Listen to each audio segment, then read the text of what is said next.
Hello and welcome to this demonstration on Deep Exploration 6.2. I'm going to spend the next 20 minutes giving you an overview of this product and showing you what stunning results you can get from your CAD models and how visual communication can help your company to leverage the most from your existing CAD data. The subject of this demonstration is going to be the injection molding tool you can see here on the screen. As you can see, it's quite a detailed design, and this tool was developed by a right hemisphere customer called RPM Tooling based in New Zealand.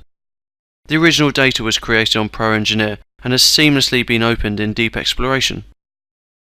Deep Exploration will open a huge variety of CAD files, including Inventor, SolidWorks, Pro Engineer, CATIA, as well as many others. As you can see from the information panel, this assembly contains just over 350 components. Just above the information panel we have the scene tree. Folders represent subassemblies, and you can easily hide and unhide components from the viewport just by checking and unchecking the box next to the component. You can see I can easily hide some components here from the main assembly. Now it might be the case that someone is looking at this file for the first time and is not familiar with the design. For this reason, Deep Exploration features a pull apart tool. This tool will allow users to pull components away from the main structure and place them anywhere in the viewport. As you can see here, I can just grab those components to get a better look at the inside of the model, and then when I'm finished I can easily return to the home position. As you would expect from a CAD visualization tool, there are many ways in which you can view the model on the screen. Users can quickly toggle between a variety of modes including bounding box, solid, transparent, wireframe, technical illustration, which we will look at in more detail later on, shaded view, shaded outline, and a couple more bounding box options. You also have some different ways to display the model within the viewport. Depending on what CAD system you're used to, you could take advantage of a 4-window viewport, or a stacked view, or a variety of other layouts. For this demonstration I'll stick with the single viewport layout. You can also quickly and easily access different default views of the model based upon its orientation. So keyboard shortcuts allow me to quickly access T for top, R for right hand view, and B for back. I also have the ability to toggle perspective view on and off, and to toggle the shadow on and off. Now I'd like to go through 4 different aspects of the system in this demonstration. They are markups, animations, renderings, and technical illustrations. Deep Exploration has a tab system at the top of the screen which allows you to categorize your toolbars and create a workflow depending on what output you are trying to create. You can see here if I access the Markups tab, then I have access to all of relevant toolbars that deal with creating and viewing markups. Within the design process, markups are very important. They allow engineers to communicate designs to each other, and for engineering managers to provide feedback and validation of designs.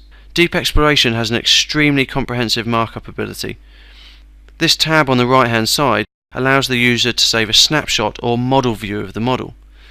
I've previously created and saved some markups that can be seen here on the screen.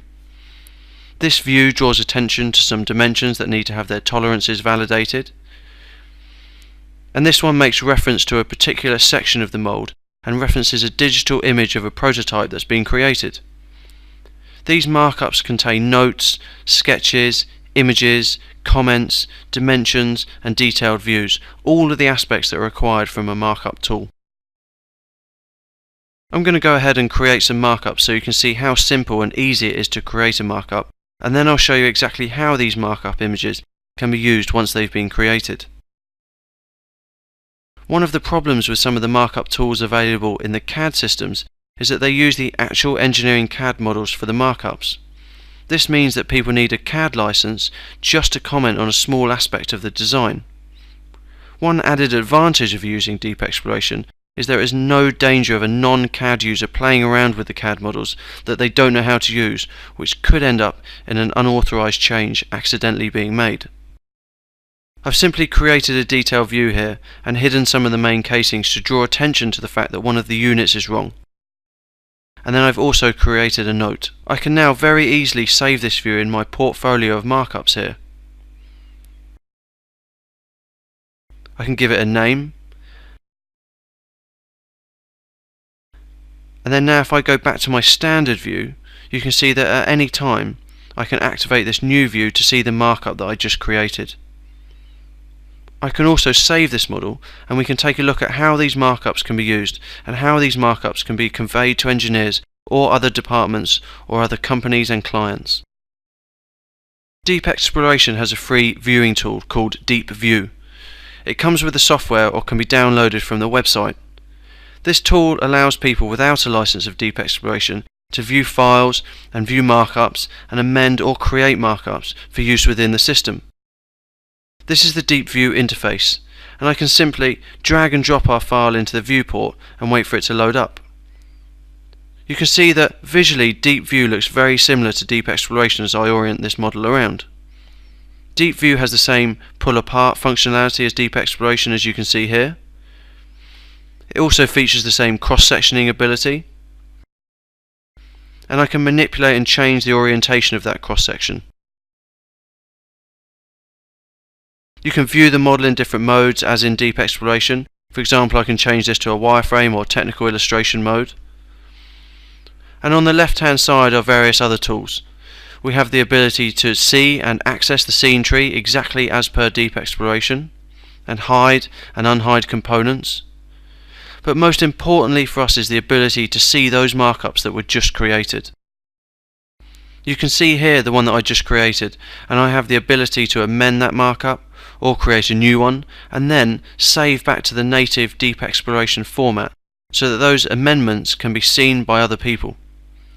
This is especially helpful in the quotation procedure for companies such as RPM, who can take existing tools and show them to customers in Deep View or Deep Exploration and show that customer exactly how things can work and mark up and communicate to customers exactly how their tool will work or will be modified for their needs.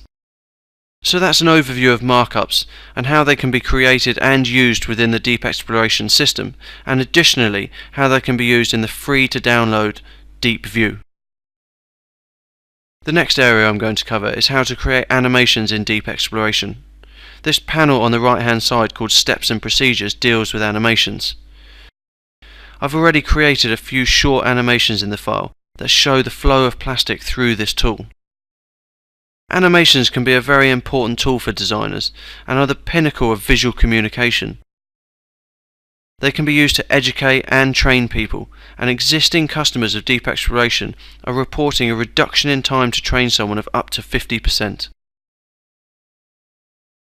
These animations that I just played are a set of short, simple sequences that you can see listed here. If I activate one of these sequences and move the slider at the bottom of the screen, you can see the movement involved in that sequence. These sequences are really very simple to create, and I'll show you an example of how to create them and show you how you can group multiple sequences together to create a longer and more detailed animation. With this product, the half of the tool called the cavity needs to move away from the half called the core to allow the mouldings to be released and the tool to be reset. So I can just create a new sequence here on the right hand side and then go and give it a logical name, and then I can specify the length of this sequence. In this case I'll make it 2 seconds long. So now all I have to do is simply record what I'm doing in the screen. I'll just slide the animation slider across and then hit record. I'll then select the subassembly and simply move the subassembly into position. So I can simply use the slider and slide it back and forth through its motion like so. Or I can now play that sequence from beginning to end using the playback controls. I'll then group some of these sequences together to make a more detailed animation. I'll create a new step and give it a name, and then I can add some assembly instructions to come up on the screen when this step is being played. I could also annotate these steps with symbols or logos, for example arrows to further indicate where a component is placed, or highlighting areas where common mistakes could be made. I can then simply add the sequences I want in this step, and at this point I can also reorder them or reverse them if I wanted to. Now at the end of this animation I want the tool to close so it's reset for the next moulding. So as I've just created an animation where it opens, I'll copy that one, then reverse it, and once that's done, I'll just update the position in which the step is viewed.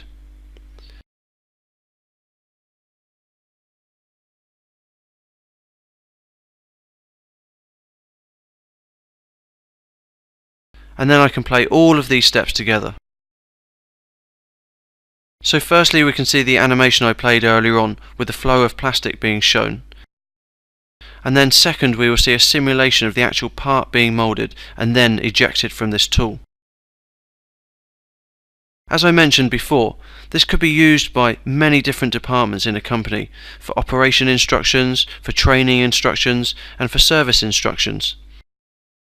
You can imagine how many static images or how much written text it would take to explain to someone how this tool works. Instead, you can create a simple animation using the CAD data that has already been developed and use it to show someone how the tool works and thus eliminate any language or education barriers by taking advantage of visual communication. Animations can also be used to show people how designs work or how they are assembled or disassembled, or quite simply to convey conceptual design to another designer. One big advantage here is that at any point the viewer can stop the animation and go and interrogate the model in even more detail. These animations are also available in the free to download viewer Deep View, which we saw earlier on when we were looking at markups.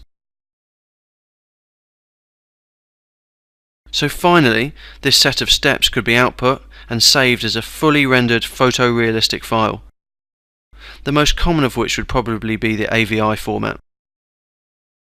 So that's a quick overview of animations and how they can be used to visually communicate complex designs in a very simple manner. The next area I'm going to cover is how you can create photorealistic renderings within Deep Exploration. Deep Exploration comes with a library of high dynamic range materials that you can see here. And to apply these materials, it's as simple as dragging and dropping them onto the models. As an example of some of these materials, I will drop some onto these components. You can see here this carbon fibre and also this metal material that I'm using. These are very detailed material files and support 3D texture mapping and decal mapping, but are also very easy to create and customize within this system if you need company standard colors or very specific materials. Once that's done, then we can change the rendering engine used in the viewport. This menu down in the bottom corner shows the ones available, and I'm going to switch to the HDR real-time driver. High dynamic range is basically a set of techniques which allows the computer to more accurately calculate light definition, and it's this light definition that is going to give our rendered image that photorealistic quality. Now with the high dynamic range driver comes something called environment maps. And environment maps are basically 360-degree high definition images with light built into those images. As I orientate this model around, you can see the background moving with the model and the light coming into view and making these materials really come to life. To use environment maps, you simply drag and drop them into the scene. So here we can see an example of an environment map, this outback scene. Or you can see this highway scene gives us a completely different lighting scenario. Neither are very suitable for this product, but straight away you can see that it makes these materials look much more realistic. So for this rendering, I'll choose one of the many studio environments which are available in the Deep Exploration Environment Map library. And I'll just simply orient the model into a position we want for the rendering like so. And then we can take a quick look at the rendering properties. There is a slider here for the overall quality of the image and some advanced settings that can be used. I'm going to set this to the highest. Here we can see all the different image sizes, so I'll set this on a fairly large image size and ramp the resolution up to a really good print quality to show the best possible rendering. You can see here the quality of this image, photorealism that would rival an expensive photo shoot for quality of output. One advantage of using CAD models for rendering is being able to explore colour schemes. You saw earlier how easy it was to drop different materials onto these models, and here you can see an example of the output.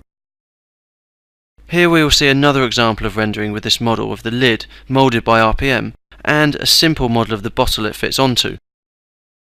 Again, I'll choose an environment map, orient the model to an appropriate view, and then I can render. Deep Exploration features a decal mapping tool, and you can take any image and stamp it onto any material or any model, as can be seen here with the RPM tooling logo.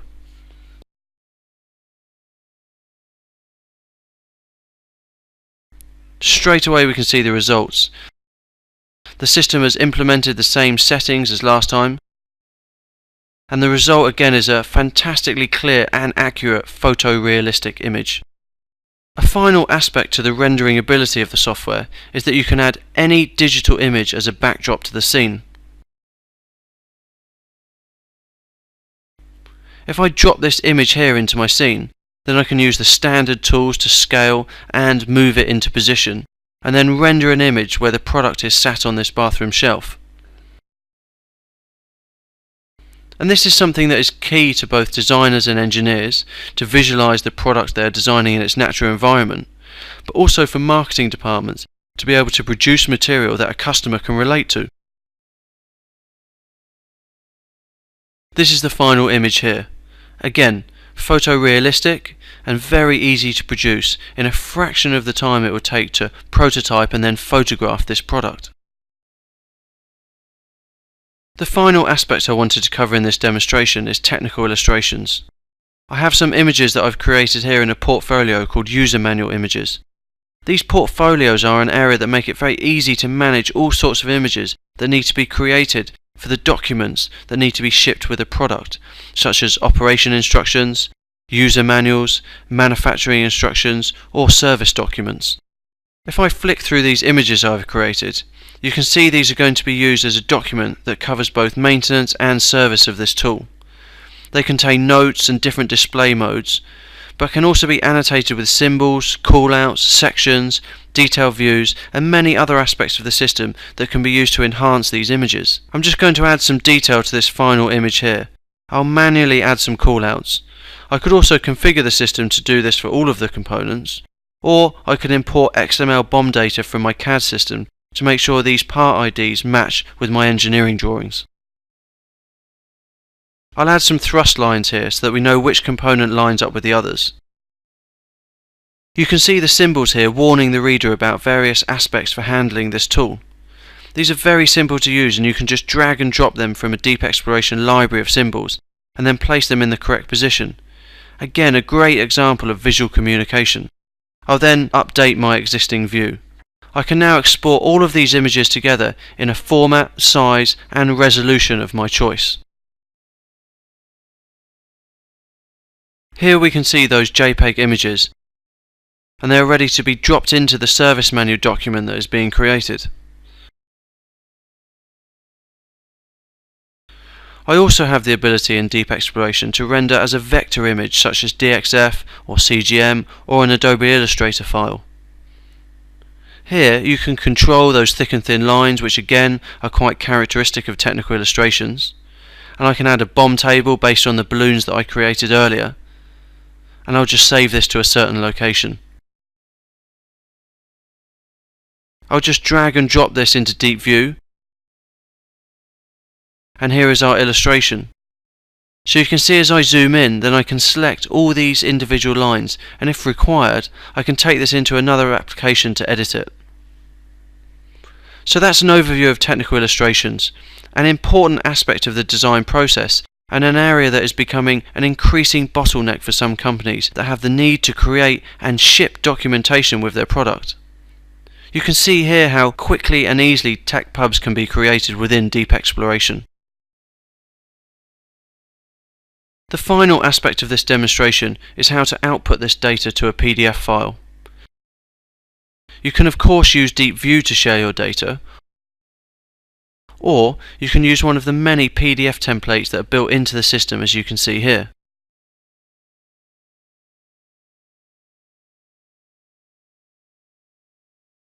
Once the file is created, I can orient the model around, look and zoom in on the various components, utilize the playback controls to play the animations that I created earlier, and also take a look at all those model views that I saved for markup purposes and for those document images. All of this contained in a very small PDF file. So that brings this demonstration to an end. I hope this has given you a good insight into the capabilities of Deep Exploration 6.2 and shown you some of the great results you can get from this system and from your existing CAD data, and how visual communication can help your company.